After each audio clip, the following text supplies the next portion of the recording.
Thewlis. Yes. Madam Deputy Speaker. Madam Deputy Speaker, an end to austerity cannot come soon enough. It's disappointing that the Chancellor yesterday has chosen just to kick the can down the road and is only committed to starting to end austerity, maybe in a spending review next year. Madam Deputy Speaker, families and children in my constituency cannot wait until then. They have waited long enough. The Chancellor also says that this is a budget for hard-working families. Now, I take issue with that term because we shouldn't be judging people on that term, because many families cannot work because of their circumstances and feel stigmatised by this strivers and skivers narrative that the government continues to go down. But universal credit actually means the disgraceful reality that many families are actually in work and still facing poverty, and cuts to universal credit will mean that they will not be able to work themselves out of that poverty trap. That's compounded by the Chancellor's pretendy living wage, which leaves 16-year-olds and 17-year-olds facing an increasing age pay gap. Now, in 2017, that gap between the pretendy minimum wage and the 16 and 17-year-old rate was £3.45. Last year, £3.63. This year, it's £3.86 less. Now, 16 and 17-year-olds still have the same bills to pay, Madam Deputy Speaker. They're in the same job, doing the same task as somebody on that higher rate. But this government does not value their labour, and that is an absolute disgrace, Madam Deputy Speaker.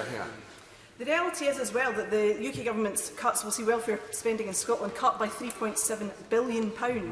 Now, the Scottish Government are trying really hard. We're making changes to make the system fairer in the limited way that we can, but we are absolutely working with one hand tied behind our backs. My constituency voted for independence in 2014 and to stay in the EU in 2016. We did not vote for austerity. We did not vote for the choices that this Tory government are inflicting upon us.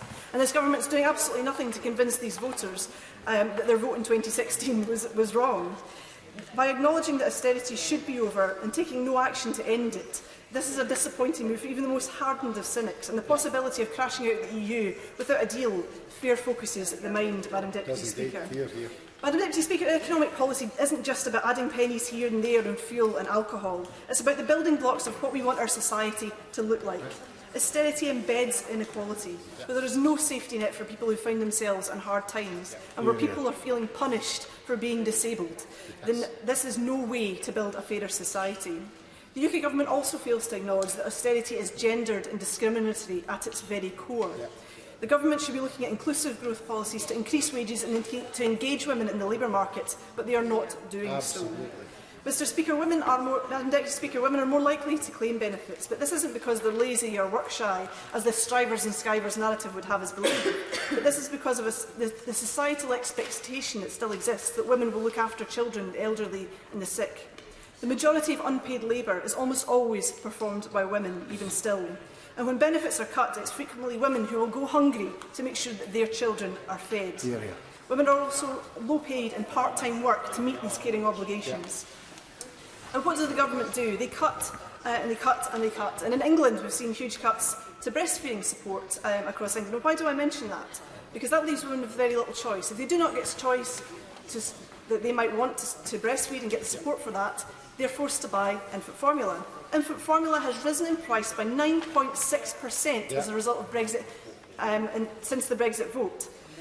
With real terms cuts to benefits, where are these women supposed to find this extra money? Healthy Start vouchers have not kept pace with the increase as well.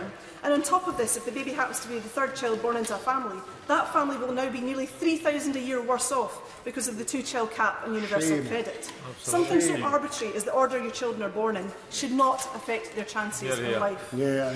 Madam Deputy Speaker, a freeze on fuel duty also doesn't help many working families and those with caring obligations still struggling to make ends meet. People on very low incomes often don't own cars. In Glasgow, 51% of households don't have access to a car. Nor are they likely to benefit from an increase in the personal allowance, because of people who don't earn enough to benefit from the personal allowance, 2/3 of those people are women. What is the Chancellor going to do to help those women? Madam Deputy Speaker, 3,400 women in my constituency are affected by the increases to the state pension age. These women have a contract, Madam Deputy Speaker, with the state, and the UK Government is not holding up their end of it. Madam Deputy Speaker, some parts of my constituency still have a life expectancy below average. This is a legacy of previous Tory policies that force people into poor life choices. and most people that are affected by this will not even live long enough to get the full benefit of their state pension. The impact of this policy is also starting to show in the statistics. Yeah. The recent ASH data showed that the gender pay gap for over 60s has increased by nearly 3% in a year. WASPy women are having to postpone their well-deserved retirement plans and take up low-paid jobs just to keep their heads above water. Yeah. Madam Deputy Speaker, austerity means difficult choices for the lowest earners in our society. People are at risk of getting into debt to feed their families, to pay rent, or to buy Christmas presents for their kids during the 5-week wait on universal credit. As I've said in this place before, somebody making a claim in Shettleston Job Centre and the date rolls out on the 5th of December will be without money until the 9th of January. Yeah. That is a cold, lonely Christmas with no money coming in. Yeah.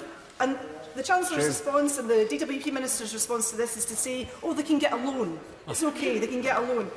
Madam Deputy Speaker, people in my constituency don't want more debt. They want fair wages, they want a high standard of living, and they don't want to be dragged down by this government's policies. Yeah. Yeah. Funding for managed migration also doesn't help these people that will get the rollout on the 5th of December in the Calton. These people will miss out if there is any managed migration funds. This is why universal credit must be paused now. And I am begging government ministers to look at this, because I don't want to have children in my constituency going with nothing at Christmas.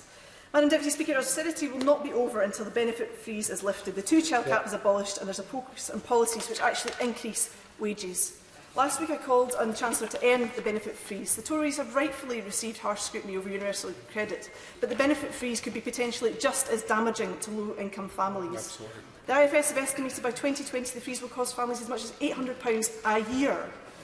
So there is a huge disparity here, and the government has a choice between big businesses and tax cuts and low earners, and their priorities have been made perfectly clear in this budget that does nothing for so many people in this country and will keep them further in poverty. Emma Hardy. Thank you, Madam Deputy Speaker, and it's a pleasure to follow the honourable member for Glasgow Central.